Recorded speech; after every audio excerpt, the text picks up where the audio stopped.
É Bonorini. É aqui na fotográfica ele estudou. É aqui sim. Assim, eu vi um gajo lá falou que essa aqui eu tiro foto, depois as fotos eu tiro com qualidade, eu assim quero sair foto, eu vejo com esse faro, eu saio bem organizado, minhas coisas em comum, meus sapatos engrexeu, para eu sair foto na estúdio, desse aqui mesmo. É aqui, não está perdido. Na estável de Deus, né? Isso é que tira, né? Não. Mesmo assim, é de sair. Yeah, assim vai ser. Ok. Ok. Isso é sombrinha quando chuva. Aqui é trabalho.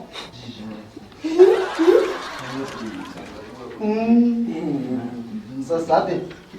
Aí ela banhou isso aqui, quem entendeu? Aí ela banhou isso aqui, ela não pode tirar isso, senão você vai bater. Yeah. Então, isso ela nem banhou isso aí. Então, eu não tenho valor. Essa outra aqui ela banhou essa câmera, pode sair fora? É, pode ser fora. Ok, então me diga. É lá, né?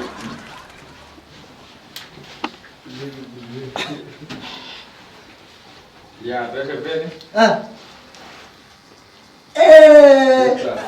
Então está fazendo tipo, essa está tipo luz assim, tipo, saiu, né? Saiu assim. Já saiu. Quero ver.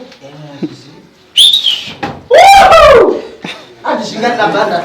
Chegou no CDRB, chegou no CDRB, chegou no CDRB. É ali. Tá bem, tipo, jogar esse futebol. Então, bem. Quando chegar eu, nem na casa, é de manhã. Aqui tem sido para dormir, já não quero voltar para casa.